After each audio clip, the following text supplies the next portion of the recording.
And greetings. Happy Friday. Thanks for joining us here today, live and on demand on BlazeTV, radio, and podcast. I am Steve Deace. Todd Erzin has the day off. Aaron McIntyre is here. We've got a full house, though. A couple of guests that will be joining us here shortly for the Deace Group. She is the newly anointed prophetess of jaundiced cynicism. Our good friend, New York talk show host Shannon Joy is with us. A week ago, I thought she was nuts. Now I just want to follow her around and just glean things. No. Right. That was a once in a lifetime. That won't happen again. I appreciate the false humility, but thank you nonetheless. Yes, thank you. My good friend Jason Johnson, former chief strategist for the Ted Cruz campaign, is here with us as well. Good to see you, JJ. How are you? Good to see you. Doing well. We will get started with the Deace Group here momentarily. 888-900-3393 is the number. 888-900-3393. Steve@stevedeace.com is how you can email the program. That's DEACE. You can try. Emphasis on try. I believe we have added, what is it, Aaron? 52 likes in 4 years or something? Yes, yeah. But it's the full moon, and I sacrificed a goat last night, so we're up to like 54 now, so that's cool. That's what it takes. Blood for blood, right? Yeah. Okay. Yeah, it seems like the more this show grows, the less the Facebook page grows. Have you noticed that? Yeah. Yeah, that's how it seems to work. So you can try liking us over there, but emphasis on try. For now, until we're shadow banned there too. Follow us on Twitter @Steve Deace Show. And brand new, if you're looking for clips of this show to sample and or share, go to youtube.com/Steve Deace. That's youtube.com/Steve Deace. Feedback Friday is coming up next hour of the show. But before that, it's time for the Deace Group.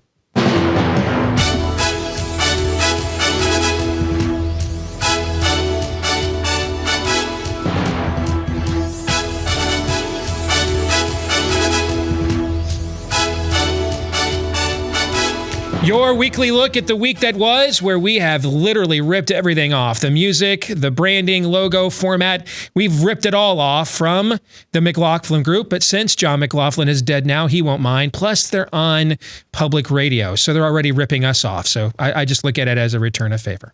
Let's get to issue one. Bleep Democrats say.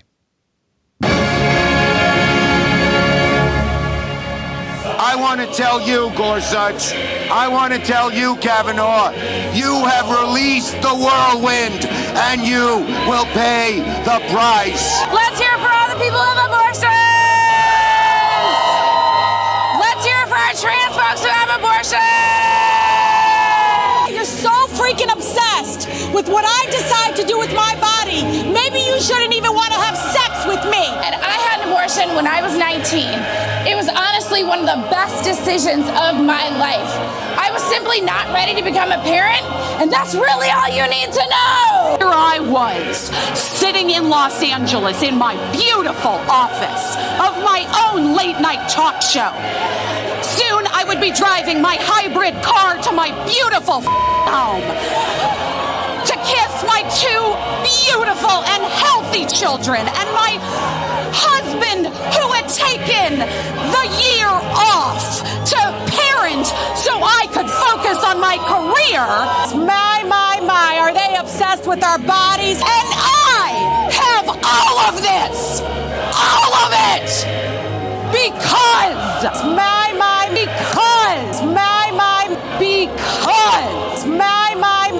I was allowed bodily autonomy at 15. Are they obsessed with our bodies? But wait, there's more. I will never stop talking about my abortion or my periods or my experiences in childbirth, my episiotomies, my yeast infections, or my ovulation that lines up with the moon. All men and women created by you know the thing. Bloomberg spent $500 million on ads. U.S. population 327 million. Don't tell us if you're ahead of us on the math. He could have given each American $1 million and have had lunch money left over.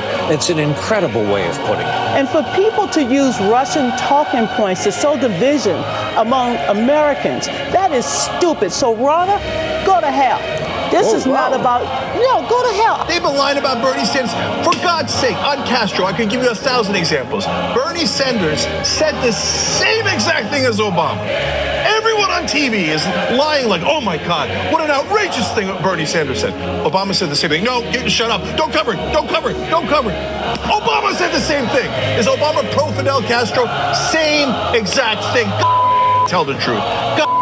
Tell the truth. I will not be running for president in 2020. But I do think there's a certain element of misogyny that is there. I can hardly wait to debate him on stage. I want people to see me standing next to him and him standing next to me. We'll see who's sleepy. He's not going to beat Trump. The establishment candidate is less likely to beat Trump. Anyway, we just had 2016. The establishment candidate lost to a doofus like Trump.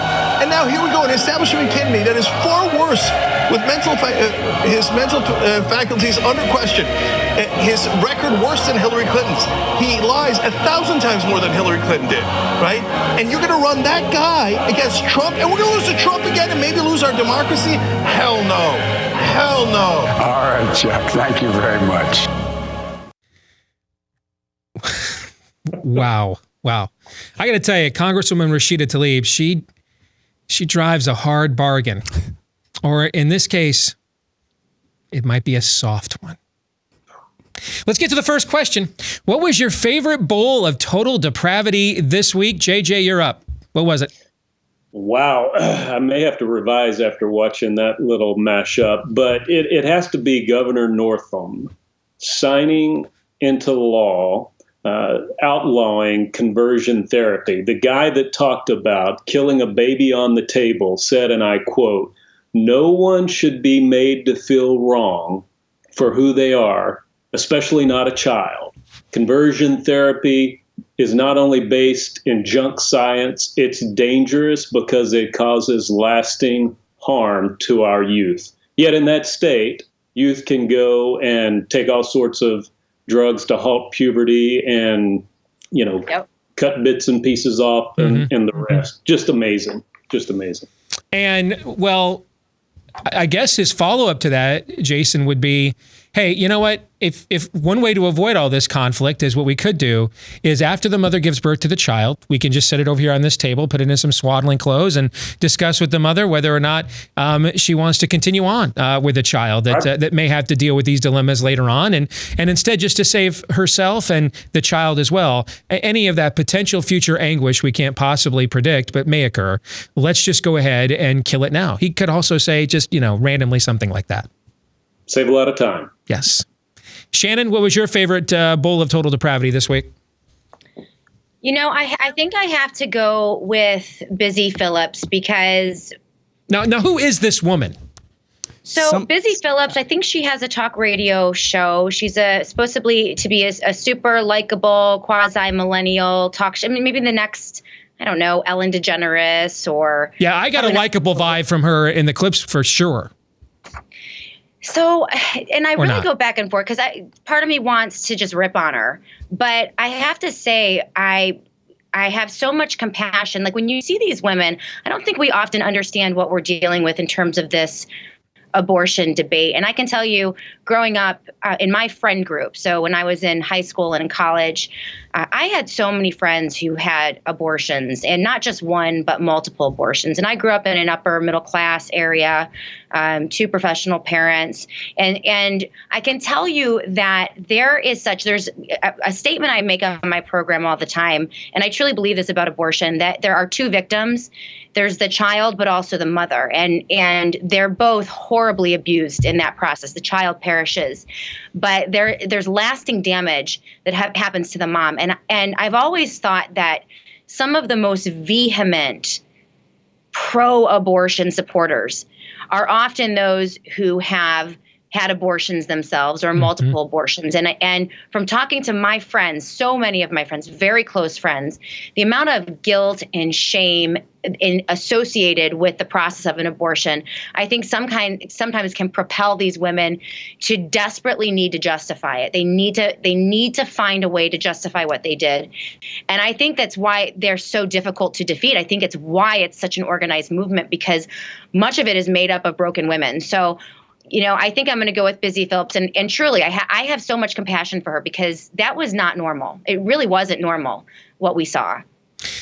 That is spot on analysis. And I know a thing or two about 15-year-old moms because I was born to one. I was raised with one. I've talked about this many times. My mom and I literally grew up together. And she wasn't in an upper middle class home. She was in the white trash part of Des Moines here. And her mom was a single mom, twice divorced, raising a blended family in the early 1970s. That's tough to do in 2020, let alone in 1973. And I think what you're describing is why we talk on this show all the time about revival or bust in the end. Because much of what plagues us in the political arena is an outcome of what's happened to the country morally and spiritually. And when you have deeply embedded, unconfessed, unconfronted, unredeemed sin in your life like this, typically we will have one of two reactions. One is to just bury it so far deep in the subconscious and just try to, compartmentalize and act like it never happened or doesn't happen. That's one. And then anytime somebody brings it up, even if they're offering us redemption, we're so ashamed, we hide from it, feeling like we're unworthy of forgiveness. That's one option. The other option, as you, I think, precisely described, is what you see in that clip from that talk show host whose name I had not heard until last night. And that is, I want my own form of redemption for this in the form of worldly affirmation. I want to be told that what I did was okay, it was justified, especially if I got the results from it that my sinful base desires wanted. Then you can't possibly tell me I'm wrong. And it's the former that I think we see too often in our churches, which is why I think we have a lot of people carrying a lot of burdens of guilt and shame in our churches today. And it's the latter that we see a lot in our politics. It's an example of it is exactly what JJ cited. It's where we get these glaring contradictions, no self-awareness, things that can't possibly coexist at the same time, and yet they are just asserted with certainty. And anger and vitriol and emotion is mistaken for logic in the argument because we want justification that what we did is okay, or the way we live is okay, or the identity we claim is okay. And those forces, that spirit of the age, Aaron, is driving more public policy debates than anything else in our culture today. What was your favorite of what you put up in the montage? Yeah, so I was going to go with kind of the same part of the montage, the early part of the montage, kind of from a different vantage point. And it's a reminder that tenets of progressivism, specifically the sexual revolution and feminism, always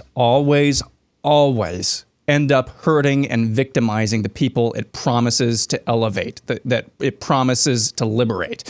Specifically with the sexual revolution, women are sold that you'll be able to do and have sex with whoever you want, however many times you want, and with no consequences. Feminism sells women the notion that you can be superior or at least equal or the same as men. And it always ends up being women are victimized through this. You look at all of the ravages of the sexual revolution and feminism, and feminism sells this rosy picture that was actually painted by Busy Phillips there. She lives in LA. She has her own talk show. Heck, her husband decides to stay home from work, put his career aside so she can focus on hers to fulfill the traditional role of that she would normally be fulfilling in a traditional family. She has everything. She has she's won the freaking lottery. Right. Of feminism. She is part of the 0.1.1.111% of feminism. Does she sound content to you? Yeah. Does she sound happy to you? Yeah. No. As Shannon pointed out, she's an extremely, extremely broken person. And that anger that you see lashing out there is only born out of that. She's not happy. She's not content. She has bought every lie that feminism and the sexual revolution has sold. She's climbed to the tops of this mythical picture that feminism has sold, and she hasn't found what she's looking for, you two. And that's I mean, that's just sad. It's just heartbreaking. Let's get to the exit question. On a scale of 1 to 10, with 1 being as fraudulent as Mitt Romney's claim to be, quote, profoundly religious, and 10 being as robust as Lindsey Graham's obsession and favoritism of Muslim war and illegal aliens over the actual American people. Rate this week's level of total depravity. Shannon. Well, this is unusual, but I'm going to go with a 10 because I always find myself shocked when I see just the blatant obsession with killing little tiny babies. It always sets me back. So I'm going to go with a 10 this week. Aaron? I'm going with a 9.5. JJ? 11. JJ's answer is correct. Let's get to issue 2, Order 66. A week ago at this time, it seemed Joe Biden was poised to win big in South Carolina and then be left for dead after that. Now, it looks like Joe Biden could be headed to the Democratic nomination for president. After Joe Biden cleaned the clocks of his competitors in South Carolina as expected, Pete Buttigieg and Amy Klobuchar dropped out of the race and promptly endorsed Biden ahead of Super Tuesday. Bernie Sanders had been leading and or competitive in key states like Texas, Minnesota, and Massachusetts, but after Biden's avalanche of endorsements, it cast doubt upon the Vermont senator's chances. Sure enough, Super Tuesday came and Joe Biden won North Carolina, Virginia, Oklahoma, Arkansas, Tennessee, Alabama, Texas, Massachusetts, Minnesota, and Maine. Bernie Sanders, meanwhile, won Utah, California, Colorado, and his home state of Vermont. According to the Associated Press, and as of this recording, Joe Biden leads in the delegate count, 630 to Bernie Sanders' 554. 1,991 delegates are needed to secure the nomination. JJ, I want to ask you something that I talked about earlier this week. I mean, we, in the Cruz campaign 4 years ago, we put up with, Fox News turning the bronze into the new gold after we won Iowa, right? Okay. And then it was Trump TV when it got down to basically the two of us. So there's always been some form of thumb on the scale. We're the gatekeepers here because we have the platform. We get to decide who fits through the Overton window, et cetera. But have you ever seen in the modern history of American politics, a political party conduct the operation with full coordination? I mean, they're still dunking Oppo research on Bernie Sanders this morning, okay? Have you ever seen, because I compared it to what life was like in the smoke-filled rooms before we had the primary process come in the 70s. We just nobody was alive to ever see anything like that. We didn't have media, social media like we do today.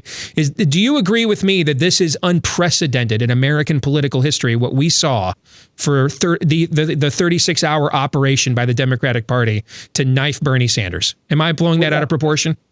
No, you're not. And interesting, you mentioned 72. Right. There's a great book written, I'm sure you've read or scanned, called The Party Decides. And it was all about everything that happened up to 72 and then post-72 reforms. Basically, the premise is that the party continues to decide as party elders through endorsements, et cetera, et cetera. What makes all of that work is what we saw. And I agree, we've never seen it like this before. I mean, the day after, listening to pundits on CNN, and I say pundits, some of them are supposed reporters, just say, we're shocked, we're amazed, how did this happen? It happened because they proved once again, even with someone like Bloomberg spending more money than anyone's ever possibly imagined you could spend in a primary, that the most influential, most impactful source of information for voters in a primary especially is earned media coverage. And the coordination to rally around a guy who was basically on a gurney and prop him up where he won states where he had never even visited, didn't have staff, didn't have a single dime on the air or digital ads or anything else, proved once again that in coordination, particularly on the Democrat side, the party includes the media. It is powerful. It is something to be reckoned with. And it was a slam dunk, shattering the backboard without question. When I had my final conversation with Ted Cruz as a candidate, right after he dropped out. My parting shot of analysis to him was, here's the number one lesson I learned in this campaign. All right. If you want to be president someday, if you want to be the Republican nominee for president someday, depending on whatever happens with Trump, if he gets elected 4 years, 8 years, never gets elected, whatever, just get on Fox News as many times as you can. It doesn't matter what stance you take, what positions you have, just get on Fox News as many times as you can. I was half speaking tongue in cheek. Dude, that's Oracle at Delphi based on what we just learned this week, isn't it? That's right. No doubt about it. And I'll tell you, I remember there was a Saturday morning. I was in New York City, and I was supposed to go to an event. And I woke up and I was watching Fox News, and then I turned it to the other networks. And as if all of them were reading from a set of talking points, this was a period of time after Cruz had won a number of caucus states and conventions. And of course, the Trump campaign very brilliantly branded that as Trump, quote, stealing the election because the people really didn't get to vote there. Mm-hmm. And led by Fox, but the others as well, all repeated it over and over again. And it just hit me. We're done. We're behind the narrative. There's no amount of money that we can spend to overcome this. And to be sure, as we've discussed many times, as everyone now knows, Donald Trump is a brilliant marketer. And so that made it even more difficult, but it didn't matter. The suits and suites had made a decision, and the coverage was not the quantity and the quality, if you will, of coverage shifted, and it impacted Cruz in a way that he couldn't recover. But even that did not compare to what we saw this week. Shannon, the floor is now yours. You were here a week ago. You called this. You were the only one on the panel that did. And I doubt it went down the way you thought it was going to, but you accurately, projected the zeitgeist here. And I made sure to Erin, get her back on again this week. Let her take her victory lap. She's earned it. So the floor, I'm going to step aside. The floor is now yours. I am just here to take notes. Go ahead. I'll be typing. Well, I think that you guys identified two phenomenon here, right? You know, we watched in 2015 and 16 the suits and the suites choose President Trump at some point to be the nominee, right? And then they put into practice all of the things that have to happen behind the scenes in order for that to actually happen. And we remember all the stories about Trump's enormous amount of unearned media coverage. And a lot of us gave credit to just the fact that he was a magnetic character, that he owned every room that he walked into. But I think a lot of it was coordinated. And Steve, you often say Rush, Drudge, and Fox. And if you have those three, then it's over in terms of the conservative base and who the conservative movement is going to go for. And so in this case, we have really a same situation. We have an elite at the top who is kind of pressing their thumb on the scale in order to get the favored candidate, which is Joe Biden, right, elected. But the big question is, why Joe Biden? We all know he can't win. We all know that Joe Biden is the weakest candidate to run against President Trump. If anyone were to give Trump a run for his money, it would be someone like Sanders, because he has the same kind of appeal, the same kind of populist appeal, and the same kind of anti-swamp kind of. I think the reason that the Afghanistan deal was cut last week was by Trump. He could have cut that deal 6 months ago, a year ago, at any point. I think that deal was cut in direct response to the likelihood that Sanders looked like he was going to be the nominee and try to take any populist flank that Sanders could attack Trump with along the lines of what you're talking about right now. That's what I think. Right. Well, so then the big question, and this is what I'm always wrestling with. And I hate predictions. I'm terrible at predictions because everything is so unpredictable, especially if you don't know what the script is, right? But this is what I always wrestle with. Why would the Democrat elites in position of power, who we think want to win elections, why would they do everything in their power to take out the guy who everyone pretty much knows has the best chance of beating Trump? Why would they prop up someone like Joe Biden, who we know is going to have a really hard time in this election going up against Trump?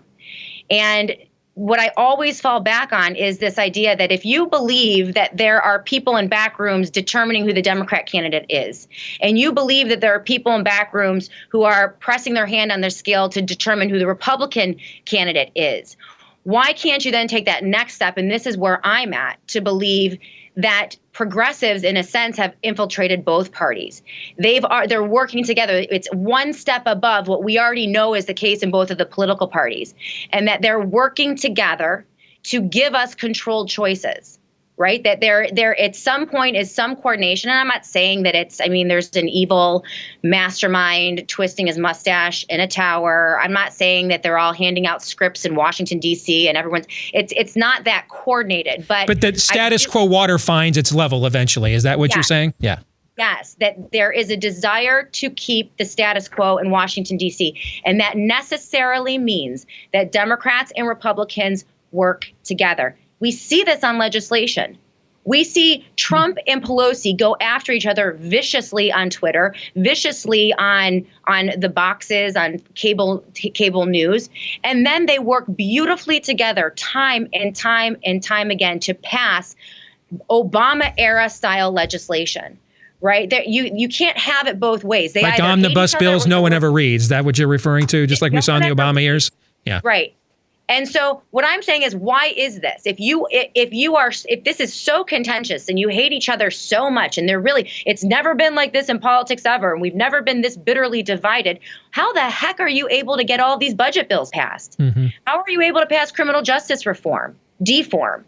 How are you able to pass all types of Obama-era legislation expanding the size and scope of government? It doesn't make sense. And there's a certain, as I've said for years, there is a certain pro wrestling element to this, right? And they get under their heat lamps, before they get into those green rooms, before they go talk to Mean Gene Okerlund on MSNBC and CNN and Fox, and everybody's got their preferred narrative and talking points. Yeah, I think most people see this, what you're describing. I think they had hoped or thought, and there is some evidence we have seen it at times, but they had hoped and thought that an election of somebody like Donald Trump would be a disruption of the sort of paradigm that you are describing. Aaron, you have anything you want to add to that in about a minute here before we go to the exit question? Yeah, just a couple of things. I mean, Shannon talks about the script and going according to script. And in the middle of it, it seems like, when you're in the middle of waiting for something to play out, it seems like I don't see this. I don't see this going according to script, so to speak, with the air quotes. And then afterwards, you look back and you say, "Oh, that was Bernie Sanders was a nice narrative misdirection there." So it definitely, as you said, I was thinking of trying to find an illusion, and pro wrestling keeps coming up. And I will just add this one thing as well. I mentioned a couple times on the show this week that they cannot have a debate between Joe Biden and Bernie Sanders anymore. All this is just the DNC and the powers that be. They're just reactionary mode, because the one debate, or the three debate, or I should say the two debates that they absolutely can't cancel are the main debates in ahead of November. So they're just completely in reactionary mode. There's no long-term planning here. They are just panicking, I think, at this point. Exit question. What is the most likely outcome when the Democratic primary calendar concludes in early June? A, Biden is the nominee outright. B, Sanders is the nominee outright. C, we're off to some form of contested convention in July. Shannon. I think that Biden will probably be the nominee. Okay. JJ? I'm going to say C with the caveat, and it was just mentioned. The difference here is you're right. I know there will be an effort to cancel the debates. That's what happened in 2016. Mm-hmm. Cruz never got that one-on-one moment. Right. But I don't think they'll be able to do it for the next debate. Okay. And so that'll impact it. Aaron, quickly. C, I should say. Contested convention? Yeah. Okay. We'll come back and we'll look at coronavirus. What really is the threat/panic level, and what's fiction and fake news? We'll talk about that and more next.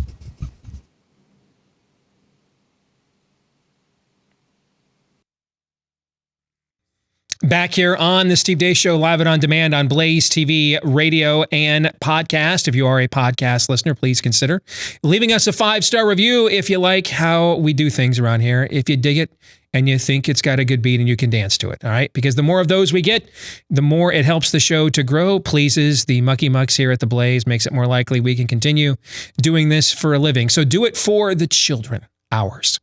Leave a 5-star review wherever you choose to podcast from. Thank you to all of you that have done that for us already. Let's continue on with our weekly look at the week that was, part 2 of the Deace Group. Let's get to issue 3, coronavirus. The coronavirus panic has dominated news cycles yet again this week. After last week's Wall Street sell-off, stocks rebounded, including the Dow Jones Industrial Average, which posted its best day in history earlier this week. The first American deaths attributed to coronavirus popped up this week in Washington state. Other states are starting to see their first cases as well, as the death toll has hit 12 in the United States. The global number of confirmed infections is right around 100,000.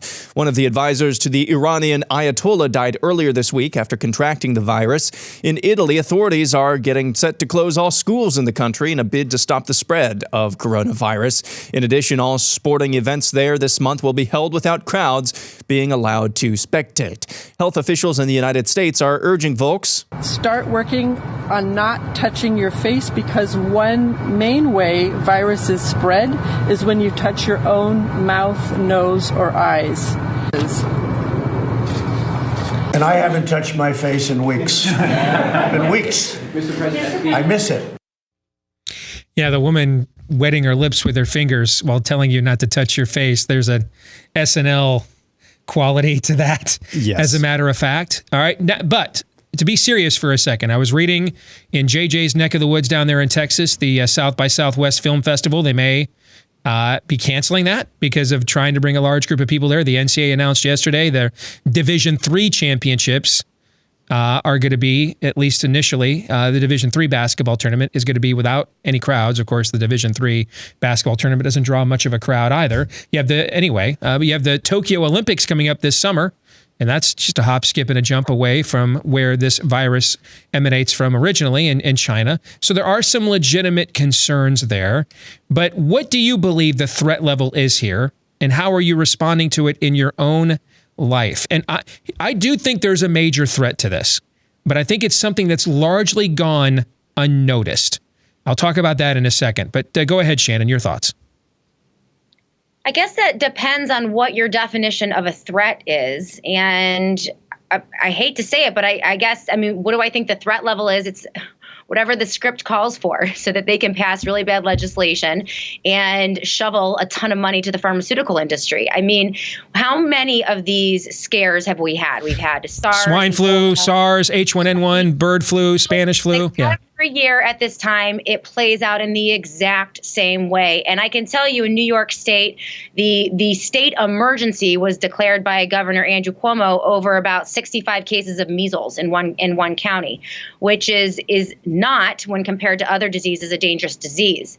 These, to put it into perspective, I think 61 or 67,000 people in the United States of America perished last year from the regular flu. Correct. Right? Strep throat kills on average 2,000 people every year, right? We're not talking about, and so, this is something that I go on my radio show and I think, what if this is the big one? Like, I hate to say this because then, Yeah, you want to be the scientist on Krypton that ignored Jor-El, right? And then realized he was right before it was too late, right? I hear you. Yeah. Maybe it is. And obviously there have been global pandemics in the past, and they've been quite disastrous, but I have been researching and studying the pharmaceutical cartel that exists in this country in terms of vaccine law, vaccine injury, and informed consent. And it's an entire topic that no one talks about in conservative media. But I'll tell you what, this, to me, I would not be surprised if this ended. And what did we see? We had $8 billion in a bill that we know how Chip Roy feels about that bill. And the tweet that he sent out yesterday, it's a boondoggle. In New York State, a 42-word bill was passed in the middle of the night by Andrew Cuomo. Essentially, essentially in reaction to coronavirus, which has 6 cases in New York State as we're discussing this right now, maybe a couple more. And this bill essentially established a dictatorship. It gave the governor the ability to legally do anything necessary to address what he determines to be a state emergency, not even a medical emergency.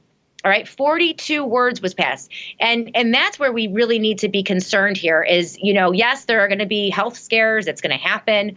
But the question is, what are we allowing government officials and bureaucrats and mega corporations, what are we allowing them to do in these crisis situations? And I think we need to think about that. JJ, your thoughts?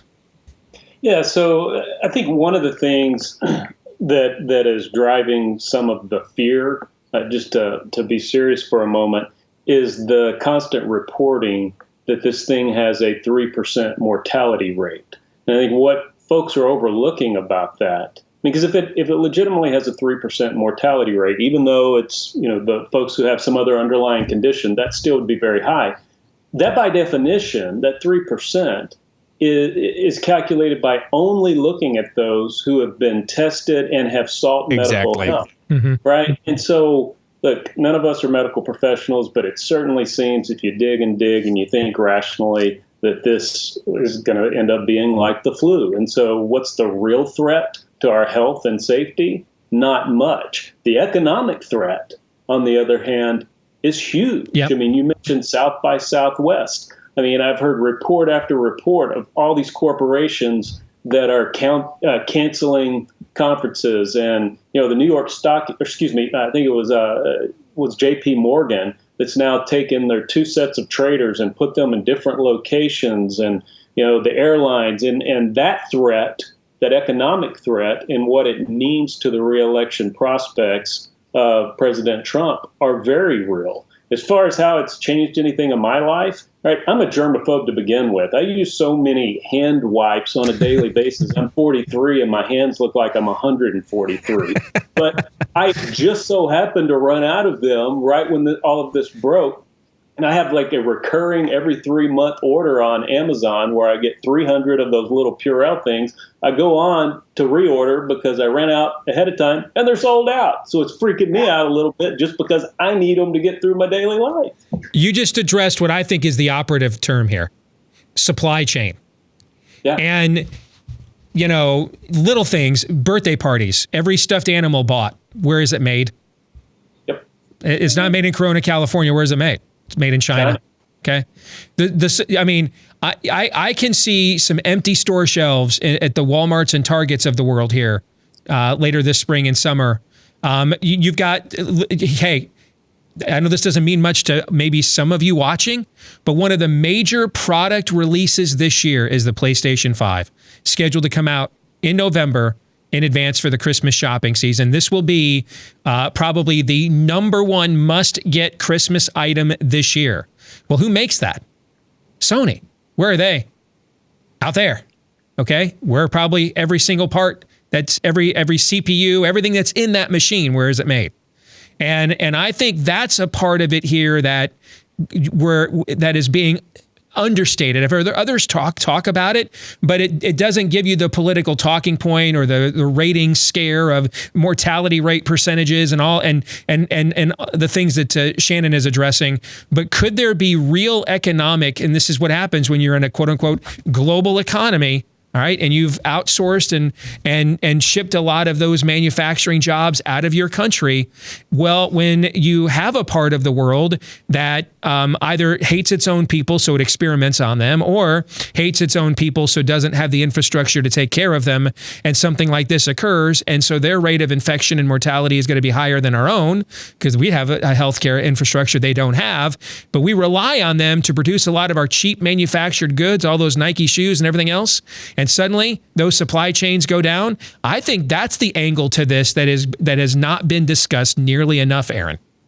I agree, and it is primarily an economic threat because Jason Johnson just hit the nail on the head that this virus absolutely presents as a cold. So most people get colds in their life, and so they're probably not going to go to the doctor for a cold. They just think, well, I'll rough it out. So that's only the mortality rate is only counting those, as Jason said, who have actually reported and have been confirmed to have COVID-19.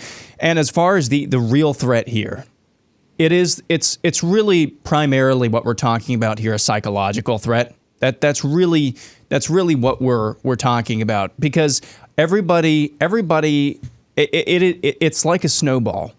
There's a threat. Well, somebody's going to sell their stock somewhere, and then, well, that guy's selling their stock, so two other people. It's just a snowball effect, and it's really a psychological virus. That's probably the most damning part of all of this. That is what we should be concerned about at the end of the day. It's basically a cold. Yes, it's killing people, but I mean, good grief. We're not facing the bubonic plague here, and that's an extreme example, but goodness gracious, we go through this, as Shannon noted, every single year. So as far as the health aspect of this, how I'm changing my life is I'm going to spread some Chick-fil-A sauce above my door and hope that coronavirus passes over, as the Babylon Bee stipulated to. Other than that, though, I'm not changing my life. Talk about mine. Exit question: if the real impact of coronavirus on the average American, and not just necessarily health-wise, but overall, like, hey, where are the teddy bears? Where's the stuffed animals for my kid's birthday party? If the real impact of coronavirus on the average American were an REO Speedwagon song, which REO Speedwagon song would it be? A, Can't Fight This Feeling. B, Roll with the Changes. C, Riding the Storm Out. JJ, what do you think? Got to be a Can't Fight This Feeling. There's one line in the song, I said there is no reason for my fear. Okay. Shannon, what do you think? I don't really understand my choices. I don't get it. So I'm going to go with Roll with the Changes. I don't.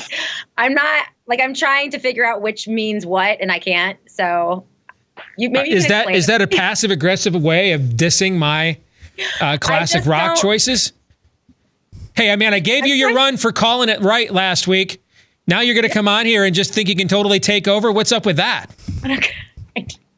I'm going with B. I'm going to roll with the changes. That's probably the right answer. You stumbled on the right answer there. All right. Okay, Aaron. C. Riding the storm out. You're hunkered down? Yeah. You're riding it out? Well, storms have varying degrees. I hear you. You're riding the storm out, waiting for it to fall out? Yeah. I hear you. All right. Issue 4, the worst and most inappropriate. ABC 13 News out of Virginia caught wind of one of their viewers going through an exceedingly difficult time. So this is what they did. Somebody's about to get an ABC 13 umbrella who's been going through a tough time recently. So we're going to go meet Mary. The fire broke out at Mary's home on Mill Road in Clover Monday night and destroyed almost everything she held dear. Rough to see my home burning up, and then finally that night my sister had passed away on her way to my house. Her daughter reached out to ABC 13 about her extraordinary loss, and today Chief Meteorologist George Flickinger set out to brighten up her day. We have an umbrella, and I've never actually signed one of these before. You have your own ABC 13 umbrella. Okay, thank you. To you, bringing you sunshine on a rainy day. I every time I watch that, I am just like, wow. Okay. Most of your life as you've known it is over, but I've autographed an umbrella for you. Wow. Does it get tackier? Well, let's find out.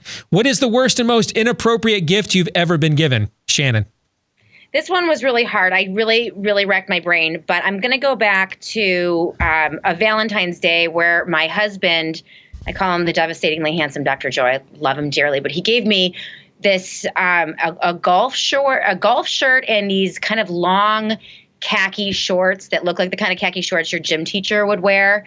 And it was the worst. It was awful. It was the worst outfit I've ever seen. And so that's the worst thing that I can think of. So why not just get you a gift card to momjeans.com?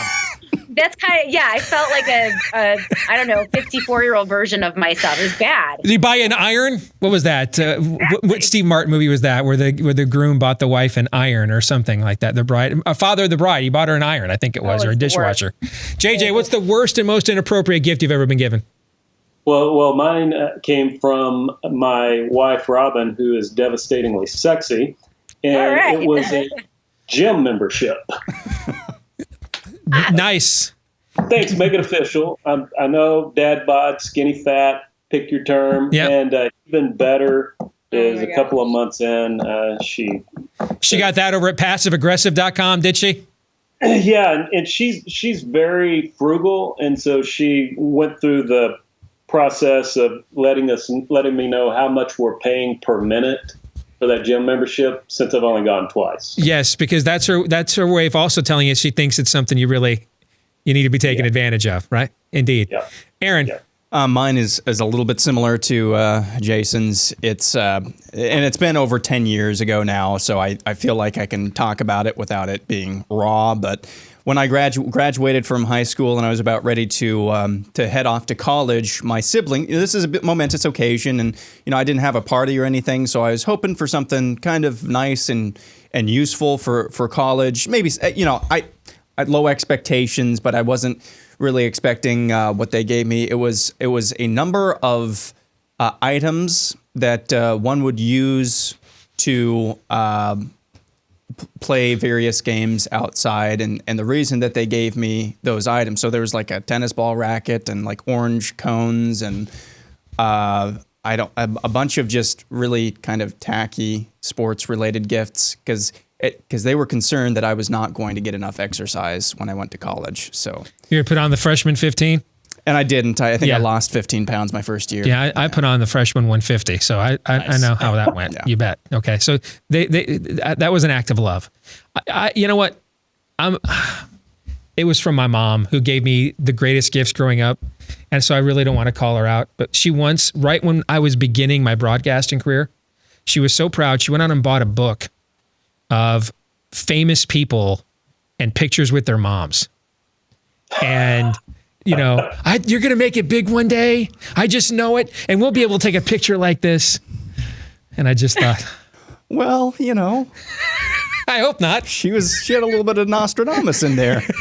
Let's get to our predictions. Shannon, go quickly. Okay. I do not think that the coronavirus is going to have as much of an impact on the economy that we think. I think we're going to have a few more rallies of best economy ever before the 2020 election. All right. There you go.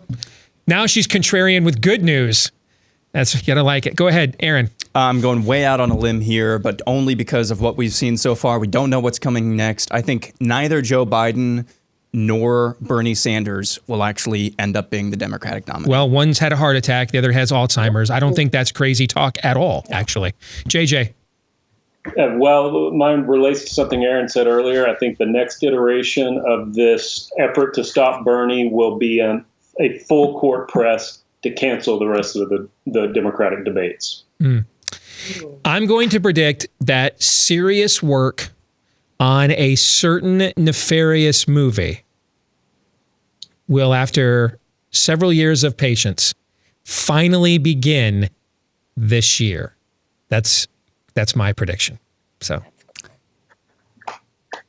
I think that's a fairly safe prediction. I think that's my prediction. Yeah. Shannon, good to see you. Congrats again for spanking me last week. You were right. I was wrong.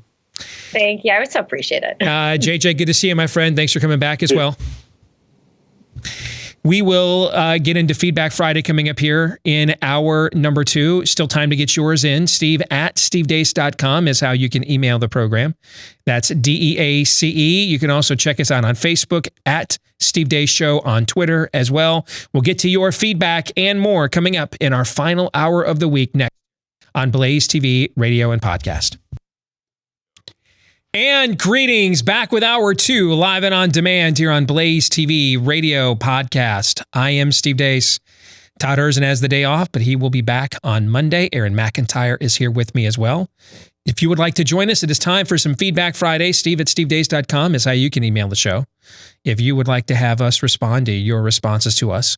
That's DEACE. You can also try, emphasis on try, liking us on Facebook, follow us on Twitter at Steve Deace Show. Part 1 of Feedback Friday brought to you by our dog's new obsession, Ruff Greens VitaSmart. Now, did you know that your dog's dry dog food has about a 2 to 3 year shelf life?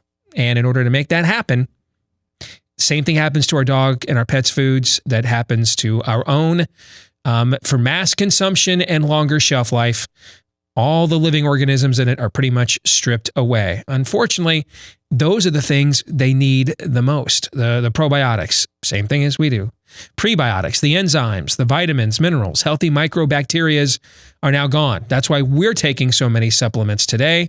Well, your pet could use one as well, and that's what Ruff Greens VitaSmart is. It is not a dog food. It's a supplement to make your dog's food even better from a nutritional standpoint, and apparently it tastes great too, because Cap absolutely inhales this when he's given this every single day. So if you want to see your dog thrive again, take the Ruff Greens VitaSmart 14-day Jumpstart Challenge today for just $14.95. $14.95 for a 14-day Jumpstart, and see improvement and a difference in your dog in 14 days or less. All right. So again, if you want to give this a shot, it's the 14-day Ruff Greens VitaSmart Jumpstart Challenge.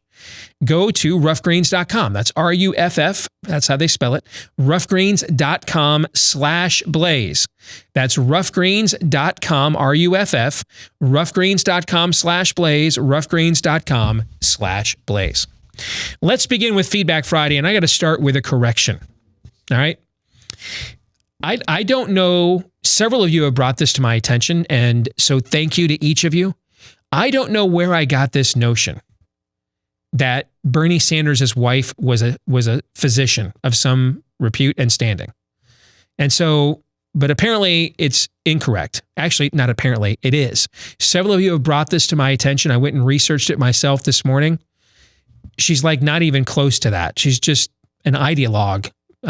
They met on one of Bernie's campaigns. She's just a fangirl. They got married. She worked for him in his in the Congress, in the Senate. Has worked exclusively for him in academia. She's just a complete, total ideologue. So I don't know. And part of what she did in academia, some kind of land deal or some deal got her afoul of the Securities and Exchange Commission, and they eventually dropped their investigation. So thank you for pointing that out to me. Duly noted. I think something I'm gonna have to do, Aaron. You know, we always like to say self-awareness is dead. Sure. I have been able to rely on my prodigious memory and shooting from the hip. It's served me well in this career. It's how I'm able to accumulate a vast amounts of knowledge and information and then regurgitate it in rapid fire fashion when I'm put on the spot, live on the air. But as I'm getting older, and maybe I just need to be more inspired by Joe Biden. As I'm getting older, you know, even some of those providential gifts, you slow down a little bit, and you just can't rely on them the way that you used to. So this, I think, is one of those cases. So my bad. Thank you for the correction to all of you that sent that to me. And I wanted to make sure we mentioned that here at the top of the hour. It sounds familiar, though. Somebody's wife is a surgeon. That sounds really familiar. Like one of the candidates' wives was a surgeon. It sounds super familiar. I'm looking at it right now. I'm trying to figure it out. Well, like Jill Biden is a doctor, but it's like she has a doctorate. She's not like a health doctor. Gotcha. Because Whoopi Goldberg said last week that she wanted her to be the Surgeon General because she knows she goes by Dr. Jill Biden, but it's because she has a doctorate. She's not an actual doctor. Gotcha. So, but I wanted to make that correction. Thank you. And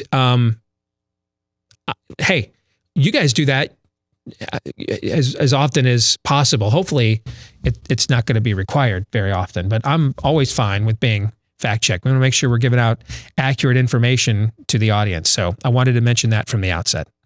Let's go next to this note from Dave.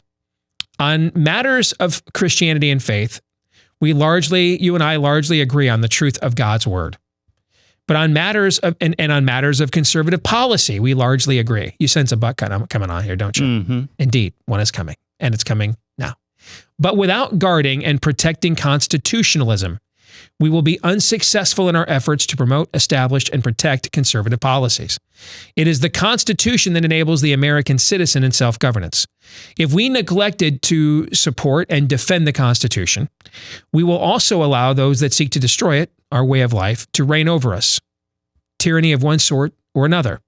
While Devin Nunes, Elise Stefanik, Lindsey Graham, and others do not support or promote conservative policies, often enough to earn a passing Liberty score. On the issue of most importance at this juncture, they have been leading the charge in defending the Constitution and should be recognized for it.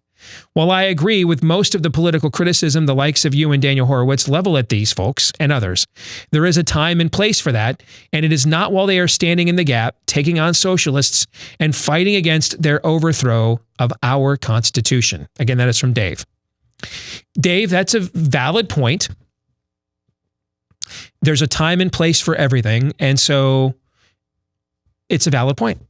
I will grant it. Here is how I would respond to you. How much do you believe in your own point? I'm willing to grant your point. How much do you believe, though? My follow-up question to you would be, I will grant your criticism of my point and grant yours. But how much do you believe in your own point? Here's what I mean by that. If constitutionalism has to be protected at all costs, and by granting your point, here's what I'm also granting. I'm granting that these individuals took this position on the fake impeachment, that they chose to stand for the Constitution here out of real merit and not just grandstanding to earn points with people such as yourself. And that this was such a great outrage what the Democrats have attempted here with this coup of the last few years, that they had finally had enough. And they were going to draw their line in the sand and say, here and no further. We've tolerated this. This is such an egregious offense that we will take a stand for the Constitution here that we haven't been willing to take virtually at any other point in our careers. That, to grant your point, I have to grant that as well. Now, I'm a total depravity kind of guy, so that's an Isaiah Simmons-like broad jump for me to get there. But for the sake of this conversation, and because I sincerely believe your point has merit, I will grant it for now. But my comeback would be, how much do you believe in your own point? And here's what I mean by that. We are letting courts just shred and destroy the Constitution constantly. The number one impediment to this presidency has been the courts. And the mass expansion of what's this fallacy, well, our whole judicial system is a fallacy, but it's latest small f, it's a capital, the system's a capital F fallacy, if you know what I'm saying there, the capital F. But in this case, we have this small f fallacy, this plague, really, that has metastasized like a tumor, known as universal injunctions. And it's this idea that one unelected judge can make one federal district can make one ruling, and it instantly blanketly applies to everyone in the country and all other districts in the federal courts. Now, your founders started shooting people for less tyranny than that, okay? But this small f fallacy has led to the stymieing of virtually every opportunity the president has taken and his administration has taken for the Constitution. They have just found some federal judge from the 666th district of some armpit somewhere, some city where, Democrats let you poop in the streets. And Voila, universal injunction. We can't do this. He can't be president. He can't run the country. And the courts have spoken, right? How many times have we covered that story the last few years? Price of freedom. Yeah, that's the price of freedom. Daily, we seem to cover that story. So my question to you then, Dave, would be, how much do you believe, if I'm going to grant your point, how much do you believe in your own point? Because why wouldn't you take your point all the way? How come it only applies this one way? How come your point would only apply in letting rhinos grandstand against Adam Schiff? Why doesn't it apply to what the courts are doing, for example? Why doesn't it apply there? Furthermore, how much do you believe in your point with this next suggestion? If the Constitution is one of the primary sources of the rule of law in America, right? To violate the Constitution means you're engaged in what kind of acts? If the Constitution is one of the roots of the rule of law in America, to violate the Constitution means you're engaged in what kind of acts would you be engaged in then? Anti-constitutional, illegal. Yes, unlawful, right? Yep. Typically, when you break, so we're saying you're a lawbreaker, right? Yep. What kind of consequences usually happen to lawbreakers? Jail, prosecutions, right? Why aren't you demanding that Trump's Justice Department take the people responsible for the coup that you believe Elise Stefanik and Devin Nunes and Lindsey Graham saved you from?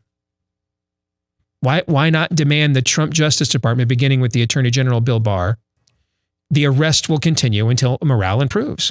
Why not?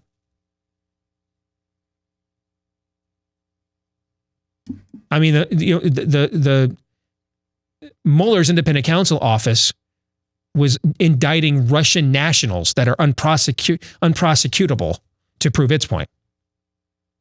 Andrew McCabe's just out there walking the streets, man. James Comey's just out there still doing deep thoughts with James Comey on Instagram, staring at trees, making presidential endorsements that he's so tainted the candidate Joe Biden doesn't want and rejects.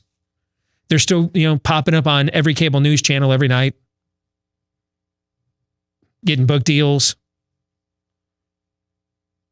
Yeah, Michael Avenatti's going to prison, but not for Julie Swetnick for trying to shake down Nike. That's why he's going to prison. So why doesn't, Dave, your notion that the Constitution matters above all else? When the Constitution is threatened, then that's a clear and present danger and must be protected, even if it means aligning with people who are against us on policy. And I would actually agree with the merit of that point to a certain extent, okay? My question then is, though, how come it doesn't apply? How come it only applies in ways? Our buddy Daniel Horowitz likes to point out that whenever there's a bad court decision that needs a correction, it's never like Roe or Obergefell or Windsor. It's always like they didn't go far enough in protecting illegal aliens, so that it needs a legislative fix like DACA, right? Okay? Mm-hmm. That these don't seem to only work one way, okay? And when it works the other way, it says thin as a sheet of paper. Yes. So my question then is, I'll grant you, okay? I will grant Devin Nunes, Elise Stefanik, and Lindsey Graham, the three that you singled out. I will grant them defender of the realm status. In exchange, what I would like, Dave, is for folks like you then to demand that the same preeminence on the protection of the Constitution is applied to telling and urging the Trump administration to bypass and ignore what are completely unlawful, anti-constitutional court edicts, getting in the way of this presidency keeping its promises to people like you. And then also demand that the people that put up the coup that you believe Devin Nunes, Elise Stefanik, and Lindsey Graham beat back on your behalf, that they are prosecuted and held accountable. How come this only works one way? I'll give them the Defenders of the Realm ribbons. I'll put them on. I'll put it on. Yeah, now I might have to move the rhino badge, but I'll give her one. I'll put it right there on the lapel. Okay. I don't know. Chicks don't have lapels, do they? Only guys, right? Yeah. I don't know. Okay. I'll do the ribbon, Defender of the Realm ribbon ceremony. All I ask then is we take what you are articulating, Dave, and apply it consistently then?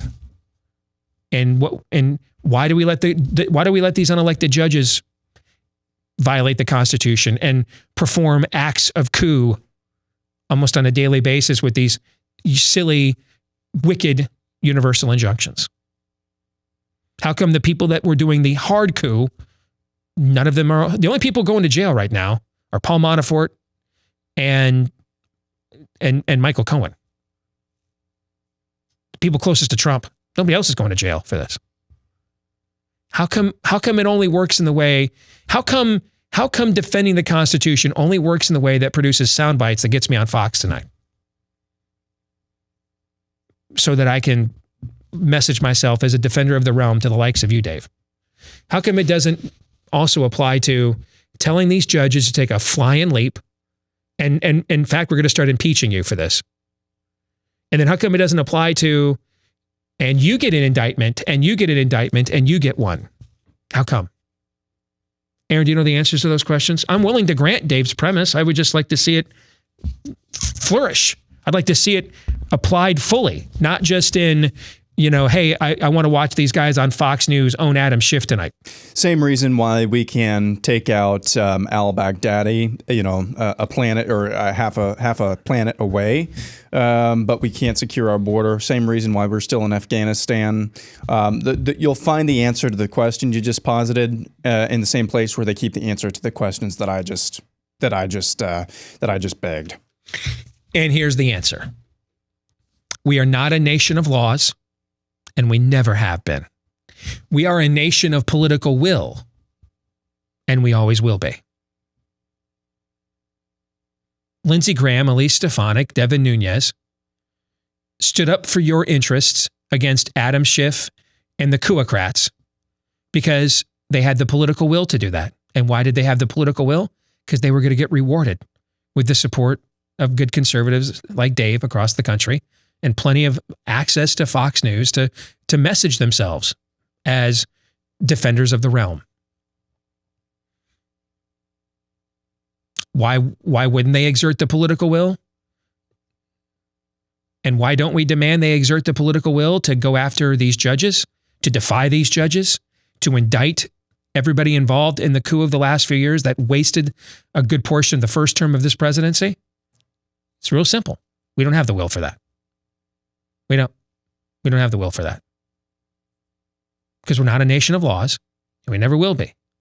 We're a nation of political will, and we always will be. How come my home state is the only one that's ever taken these judges head on and thrown them out of office? Because a group of us, myself included, had the political will to take the fight on. And the guy who led that fight, our good friend Bob Vander Plaats, who joins us on Mondays, he led that fight. He ran the organization. So a group of us, we had the political will to take that fight on and take the argument to the people, even if it meant a backlash. Do you know why no other states have done this? Is it something to do with political will? Yeah, you don't have your state, you guys don't have the political will to do it. That's why. That's why. So if you believe in the sovereignty of God, you have as much evil as you are willing to tolerate. It's not a judgment against the goodness of God. It's a judgment against the complacency and fallenness of man. You're willing to tolerate it. You're willing to surrender to a system rather than stand up for the kingdom of God. You're willing to negotiate with a corrupt process rather than redeem it, conquer it. We have as much evil as we are willing to tolerate. There's a video going around today of a group of teenagers beating a young girl to steal her shoes in New York. Do you know why that occurred? Because there was no fear that any grown-ass men were going to see that, and whoop the asses of those teenage thugs and punks that did this. Because you have as much evil as you are willing to tolerate if there's a sovereign God. We're willing to tolerate it. We're going to film it and make it and put it viral on the internet, on Twitter instead. We always have as much evil as we are willing to tolerate. So we're willing to tolerate Elise Stefanik and Lindsey Graham and Who was the other person he mentioned? Oh, Devin Nunes. And I have given Devin Nunes credit. His memo, everything Devin Nunes put, I think I said this. If I didn't, let me say it again. Everything Devin Nunes put in his memo a couple of years ago, everything he put in there turned out to be 100% true, Aaron. Everything. He was right on the money about the whole thing. Everything. And you remember after we read the Nunes memo, the question I had was, if Comey believed Russia was attempting to infiltrate the Trump campaign, then why wouldn't you alert the Trump campaign to that? Right? Yep. You'd think you'd want to tell them. Well, the reason you wouldn't tell them is you're trying to entrap them. Because, we found out is that same FBI, when they found out that that Russia might be interested in doing some nickel and dime collusion to help Bernie Sanders, what'd they do to the Sanders campaign? They told them. They told them. Beware of this. They told them. So everything Congressman Nunes put in his memo was 100% proven correct by the way this process played itself out. He should be given credit for that. But then you should turn around, Dave, and say to the likes of Congressman Nunes, hey, man, I really appreciate. You want me to give him credit for standing up here? I just did. I'm happy to do that.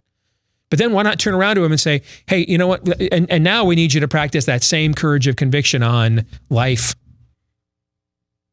on judicial overreach, on securing the border. You know what I'm saying? Hey, when my kids do something really good, do I reward them? Yeah. But if in doing so, it points out that they can do the other things I need them to do as their parent, you know what I'm going to use that as? A teaching moment, an example to say, hey, if you can do this here, why can't you do it over there? I'm not like, hey, you did this one good thing, so I'm just going to forget all the other things that you messed up. I'm not going to do that. Nor am I, because you're messing up other things, going to forget the good thing that you did. Adults can walk and chew gum at the same time. We can have distinctions. So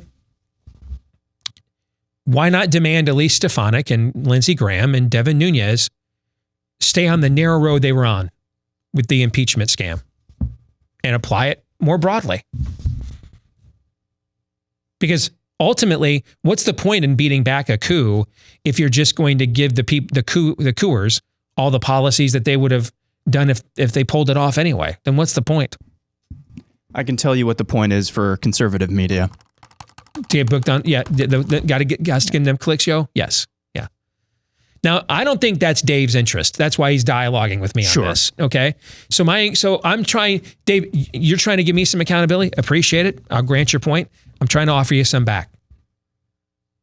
The ultimate way to win your argument is to now ask those guys that did you a solid here to keep it up, be consistent. Say to the Trump administration, why am I more worked up about what happened to you guys than you are? How come I'm not watching people watching people get the Scooter Libby treatment every day? Why are we not seeing people led away in handcuffs daily? Why? And tell Bill Barr to stop giving damn speeches about the secular takeover of America and the dechristianizing of America while doing not a damn thing about it. Who cares about your speech, dude? If you want to give speeches, get a blog. You're the Attorney General of the United States. Other than the president, no member of the executive branch has more power domestically than you do. Do something. Michael Cohen and Paul Manafort could use some cellmates, don't you think, Aaron? Yeah. Yeah, I think they could. Names like McCabe, Comey, let's just start, I could think of a few more. You've got members of the State Department up there testifying the president ought to be impeached because he doesn't consult with their whims on foreign policy. Here's your treason indictment. I'm all for it. I'm all for it. I'd be all in, man. All in. I just want to know why we don't demand that. Why be satisfied in making Adam Schiff look like the fool we all knew already he was? I'd like to see prison sentences, indictments. That's what I'd like to see. And I didn't even vote for the guy. So I don't understand why everybody that did isn't demanding this.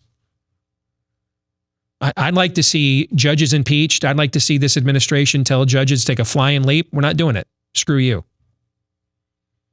I'd like to see them keep more of their promises to you, that these injunctions are attempting to not let happen. So I don't know. Why not want him to keep more of his promises, be more successful, hold the people that tried to disenfranchise you accountable?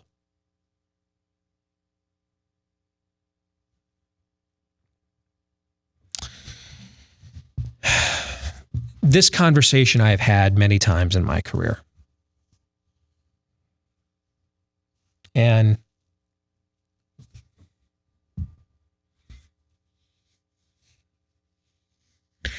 I really think there's just something unique about the political arena. I don't know of any other industry where the bosses hand over their superiority in the relationship and their autonomy to the employees. I don't know of another one. Like, do you think the corporate VP at Walmart in your region, when he goes shopping with his kids, say, "Hey kids, man, this was our best checkout lady. Come get a picture with her. Hey, will you sign this for me?" Hey, walks up to the assistant manager over there at the pharmacy. "I know you're really busy. Do you have time for me? Could we talk?" The assumption is, what? You're going to do what I want because I'm the boss. At least if you want to work here.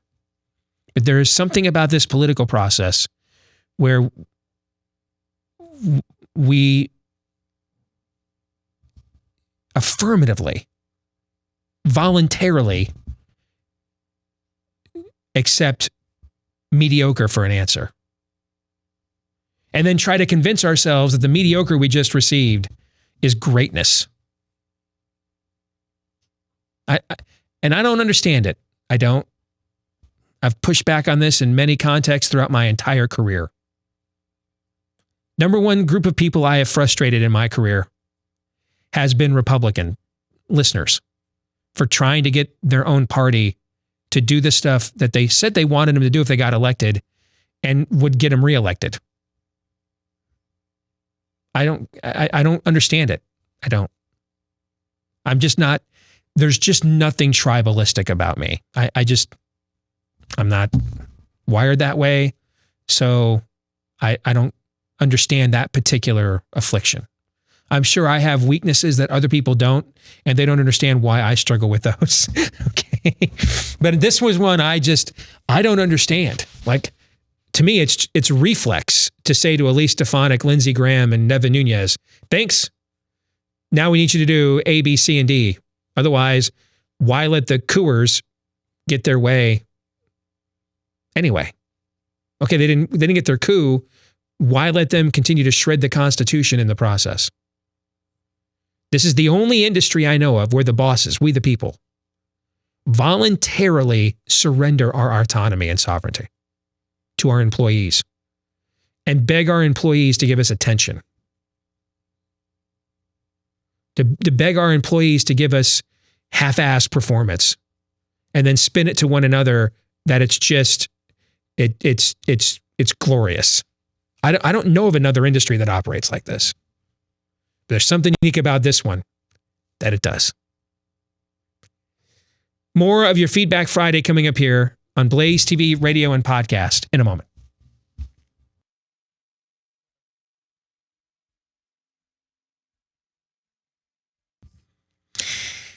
Part 2 of Feedback Friday is brought to you by Keeps. Who knows that losing your hair sucks? You know what doesn't, though? Keeping your hair without ever having to leave your couch. So if you're losing your hair, you got to know about Keeps. They offer the generic versions of the only 2 FDA-approved hair loss products that are out there. That means these products are the real deal. And since these are the generic versions, you're going to save a bundle as well. So how do I get them? It's simple. Just answer a few questions, snap a few pics of your hair, and a doctor will review everything and recommend the right FDA. All right, don't get some of that other stuff, text here, get a free. No. The right FDA-approved hair loss treatment for you, and then it's shipped discreetly to your door. And you're probably wondering, hey, does this stuff work? Well, not only does it work so often that about 2/3 of the men who use Keeps end up experiencing hair regrowth as well. All right. So here's what you can do about it. Go to keeps.com/grow. That's keeps.com/grow and get your first order of Keeps hair loss treatment for 50% off. That's right. Half off. 50% off, half off. They can even do that math on MSNBC and the New York Times. 50% off at keeps.com/grow. That's keeps.com/grow. Let's continue on with Feedback Friday. This is from Joe M., who says, I saw the Mr. Rogers movie, and the traits that everyone loves about Mr. Rogers are simply the traits of him trying to be Christ-like. My bigger point, though, is how come everyone on both sides of the political spectrum can admire the person that Mr. Rogers was, but such a person could never be elected to the Oval Office? What's wrong with us? This is an intriguing question, Joe. Here's the issue. When people talk about Christ was loving, they almost always mean it in one exclusive context. And they mean it in an exclusive context that doesn't challenge their own sinfulness. So Christ is loving when he dines with sinners and prostitutes. That's loving. Christ is loving when he goes to the religious hypocrites who catch the adulterous woman in the act and defends her against their hypocritical desire to stone her to death. That's the loving part, right, Aaron? That's loving. Yep. Okay. Not so loving, though, when after he rebukes the hypocrites and they walk away, he now looks at the women and says, now go and sin no more. That's mean. That's mean. What did he just say she was doing? Did he validate her committing adultery by pointing out their hypocrisy? Nope, he didn't. She still has to be accountable for her own sin, right? Meaning that she's not made innocent because the people accusing her are terrible or hypocrites. And she's not made innocent by the fact, I don't believe in adultery. I don't believe adultery is bad. Like, I love that American notion that things are true based on your belief in them. Like, I can choose to believe Aaron is perfectly pliable and subordinate. That would not be true. Okay? It's true. We cannot just based off of I don't know of any other place in the world other than the wealthy West where people believe things are true on the basis of whether they choose to believe them or not. I just don't believe. I'm sorry, officer. I didn't believe the light was red. Then he shows you like a photo of the light being red from the traffic cam. I don't believe that. I don't believe in red lights. And the cop's like, you know what? I'm glad we clarified this. You were going 30 miles an hour over in a school zone and you ran the red light. So, but you don't believe in red lights. So, I don't want to impose my narrow-minded definition of what a red light is upon you. Yeah. So by all means, proceed. Yeah. Right? Yep. That's the expectation a lot of us operate under. And then we're going to lobby the governor to pass color therapy. Yes. Yes. So in the Mr. Rogers movie, Joe, you're correct. You do see Christ-like traits on display, but you don't see the fullness of Christ-like traits because it's also loving to correct error. When Christ referred to people as whitewashed tombs, broods of vipers, dens of harlots, it's a nice way of calling them whores, hypocrites. When Christ said, there is no other way to satisfy the wrath of God except through me. Those are loving traits as well.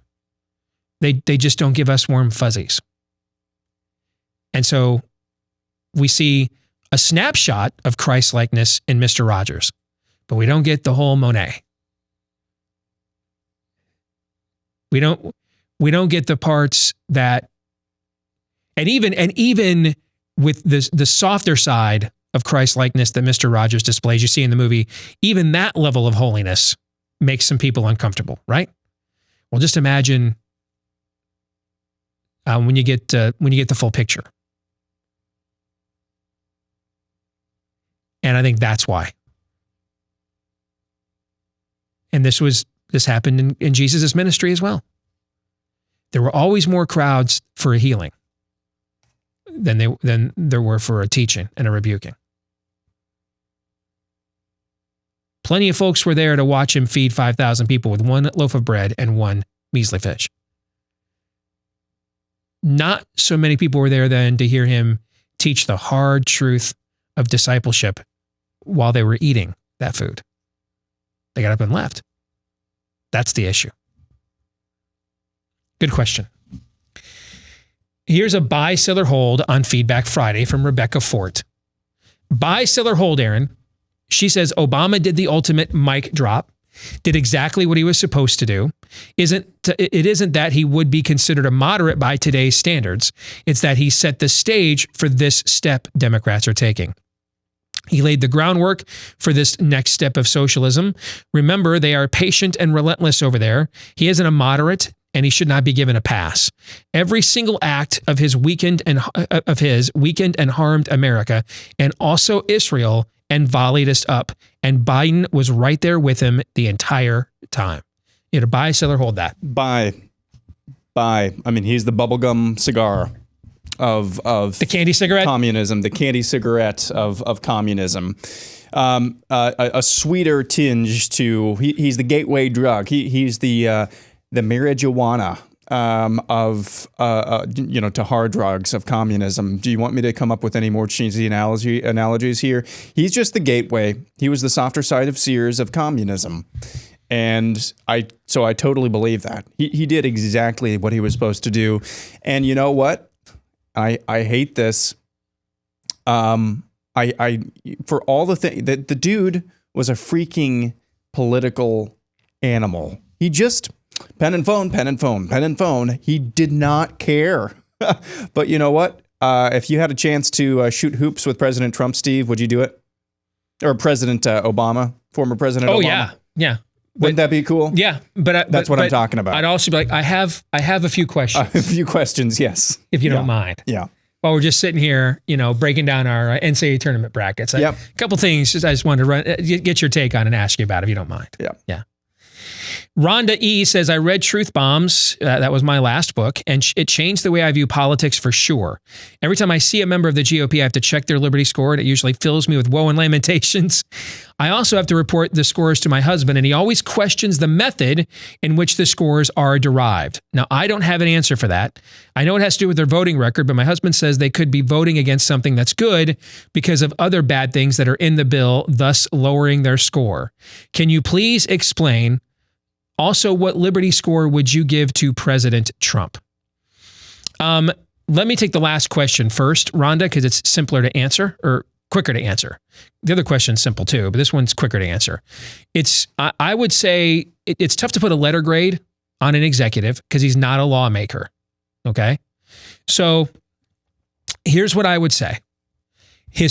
Trump's Liberty score is absolutely higher than I ever thought it was going to be when he was campaigning for president.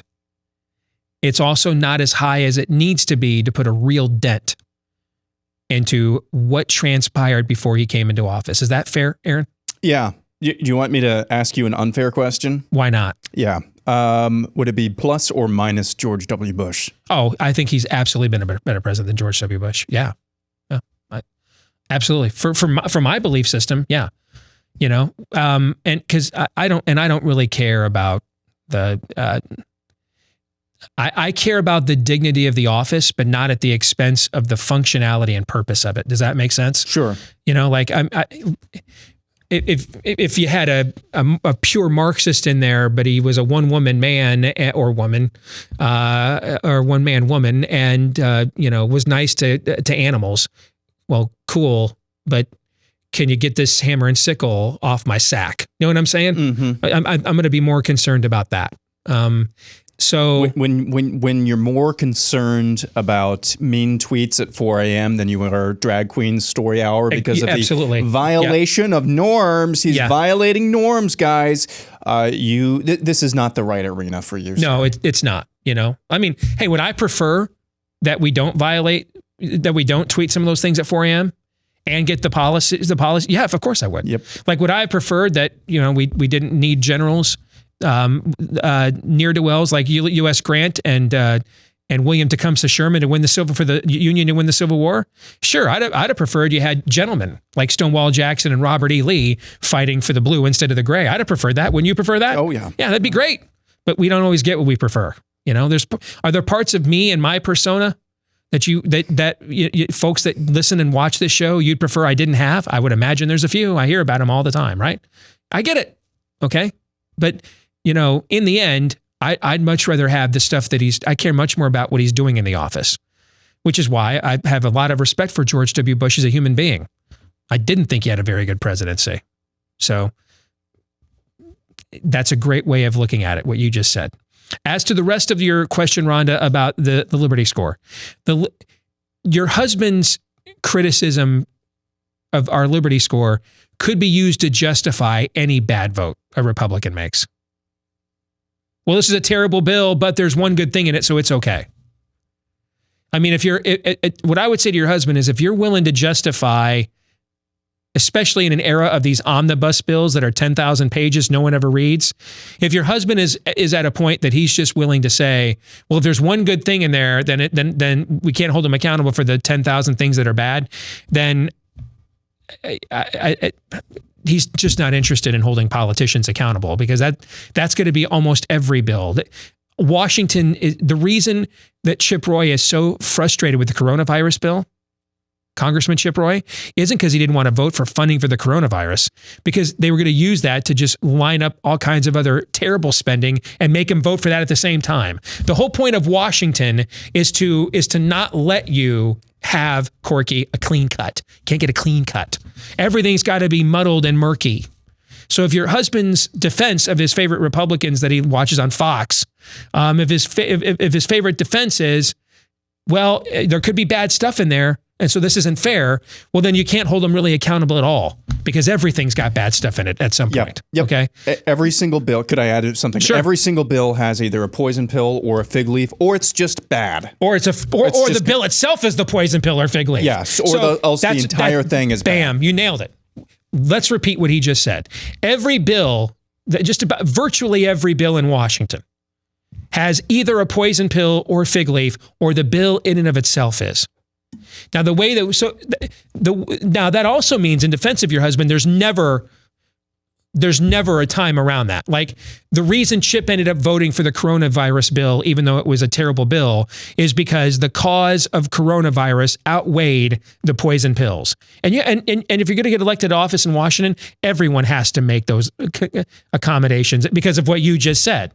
They don't want to give you anything clean. Okay, that's the point of Washington. So on the other hand, you do have to make those accommodations. So the way we get sometimes. The way we get around that with a Liberty score is that's why we look at your last 50 votes.